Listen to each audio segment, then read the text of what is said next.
All right, so this is LaTanya, Miss Coach DeLoach, and I didn't know if this would actually work. Actually in my bedroom.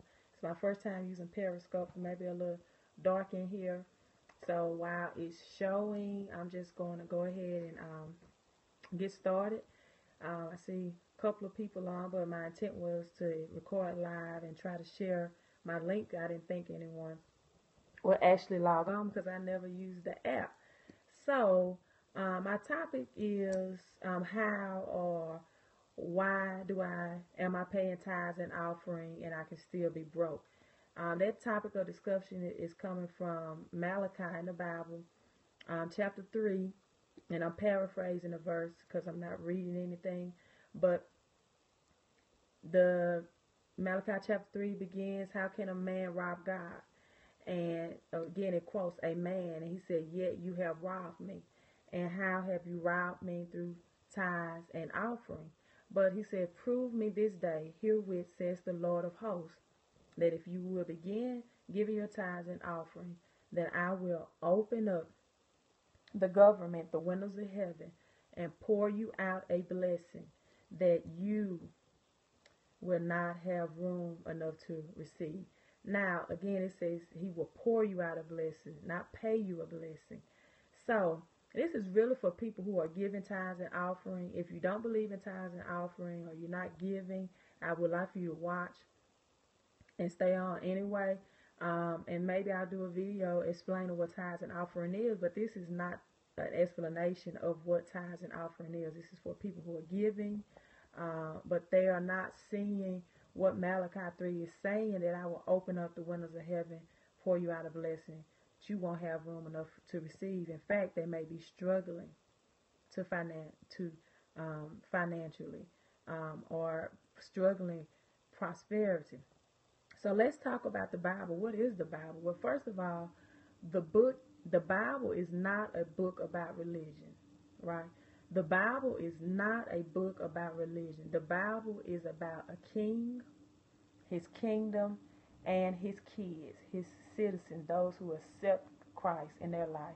So the book is about a king. It's about Jesus. Jesus is a king. It's about his kingdom. His kingdom is heaven and heaven culture. And it's about his kids.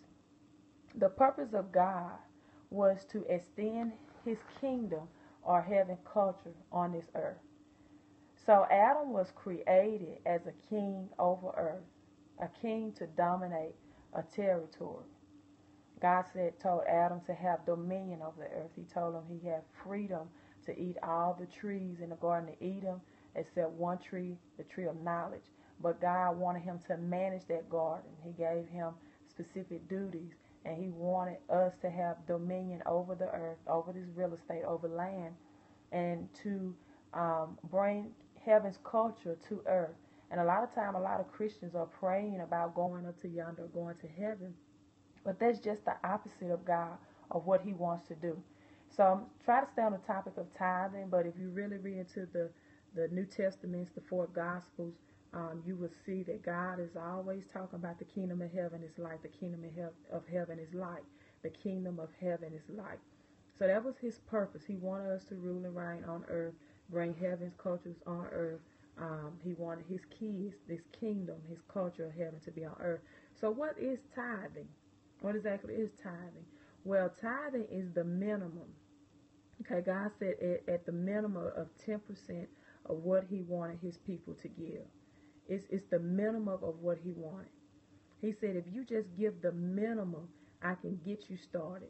I can get you into the heavens culture, into a better position of what you may be in now. It's a funnel of revenue, a way to tap into the king and to tap into his wealth. Now, the power of a king is displayed in his wealth. If you go visit Queen Elizabeth and royalty, their power, their glory is displayed in their wealth. They have wealthy arrangements, wealthy components all surrounded by them. And one of the things when you go visit a king or you go visit royalty is that they ask you is, do you have a gift, right? Do you have a gift? What did you bring the king? What did you bring the queen? And the reason that being is the purpose of a king's wealth is to secure their reputation, right? It's to secure their glory. And the glory of a king is the power of the king. And kings like to outgive other kings, right? And so when you give to a king or you give to royalty, it places a demand on the king's wealth. Giving requires a response from the king, from royalty. It requires that. So it's not like religion where you are giving to get something. You're treating God like he's Santa Claus, or you hit the lottery, or you hit the slot machine. It requires a response, a demand on the king's wealth. And so tithing was the minimum. God said, if you just give me 10%, you can tap into this wealth. And you can tap into this wealthy place. So this was the minimum that God wanted, right? There's a difference between tithing and giving. Giving has no minimum. Giving is from the heart. When you give to God, it's from the heart. So God gave Adam rulership over the earth, but not ownership, right? He gave him rulership. He wanted us to reign. But in order to tap into heaven's culture on earth, one of the laws is we have to give. My grandmother used to say, if you have a closed fist, nothing will go out, but nothing will go in. So, to the original topic, and I'm going to wrap this up. I guess we can call this a Wednesday night Bible study. But, again, in religion, you give to get something. That's not the purpose of this. So, how can you give into a church or to a church ministry, and you're not tapping into the king's wealth? You're not seeing heaven's cultures on earth. You're not seeing that dominion. You're not seeing the government open for you. You're not seeing the windows of heaven open for you. You're not seeing that prosperity that the kings Solomon in the Bible saw, or you're not at that place of wealth. And that was a great place of wealth, but you're not in, you're struggling pretty much. Well, when you're giving to church and church ministries and things of that nature, you have to know if your pastors are people that know how to manage money. First of all, because God gives to people who are good stewards or good management of what they have. Again, we said Adam was given orders to manage the Garden of Eden. So the ministry that you're sowing into, the pastor that you're sowing into, do they know how to manage their finances? Because if not, you're just sowing into something like with a bag of holes in. How are they managing the administration of the church? Do you get a printout every year of your yearly giving into the church? You know, whether it's for tax write-off benefits or whatever. Do they have some type of accounting system in place, right? Does the church pastor have a vision in place? Are you giving into a vision? Are you giving to a man or woman of God who are not giving the best use of the church's money? Now, I hear a lot of people talk about prosperity preachers from Bishop T.D. Jakes and Joel Osteen and things of that nature, and they feel like they're driving in luxury items. But I heard Bishop T.D. Jakes say at one time that where he was material-wise, that's where his church was. For example, if he was driving a Toyota, he was not in a multi-church congregation, right?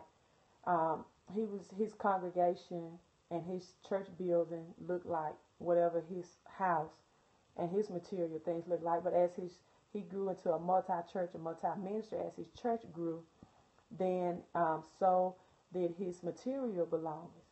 Now, we know that Bishop Jakes is not just a pastor, but he's his own entrepreneur.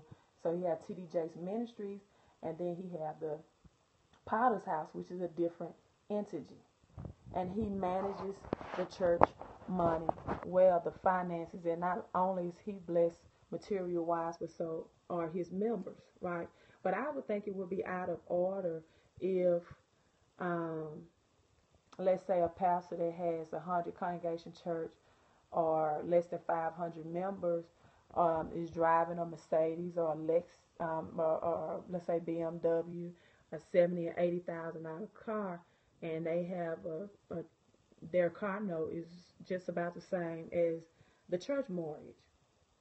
I think that's a misappropriated use of funds.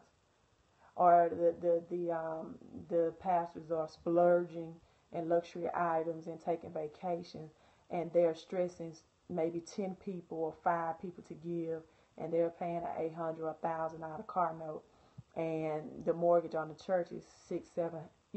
I think that's out of order, out of place. So you may be giving into a ministry that do not know or not good stewards of God's money, and they don't know how to manage their funds themselves, right? So you have to make sure that the person, your church manager, that they're given to authority are good managers of God's money, because if not, the wealth or the blessings or the transfer will not funnel through that church. And so that's one point I'm going to bring out.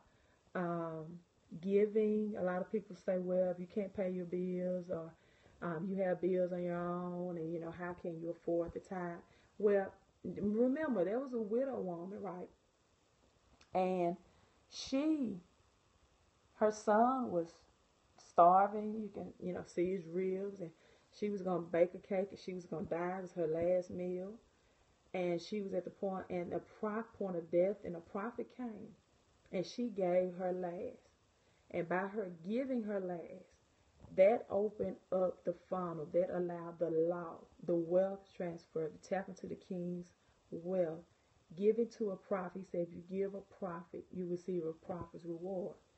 Well, a prophet's reward is higher than a regular lay member's reward, because they have a ministerial gift on their life, and they have a higher calling demanding. So a prophet reward is a higher reward than just a regular church attendee, or someone that attends church quite often. But they have a ministerial gift, and they're doing more things in the ministry, which would cause a higher rate of return for their efforts and their blessing and their time. So that's what a 30-fold, 60-fold, 100-fold sometimes come in. But a 30-fold, 60-fold, 100-fold return also consists of investments and things outside of entrepreneurship that God can bless that you are doing, as well as your ministry, and you're combining ministry with business ideas and concepts and good investment decisions with His blessings and favor placed upon it. So this lady gave, and because she gave, she provided the funnel, the way, the law. She tapped into the law of giving, right? And God was able to give her more. She tapped into the king's wealth and able to multiply. So tithing is the minimum. Giving is different than tithing. Giving is from the heart. Giving usually costs you more.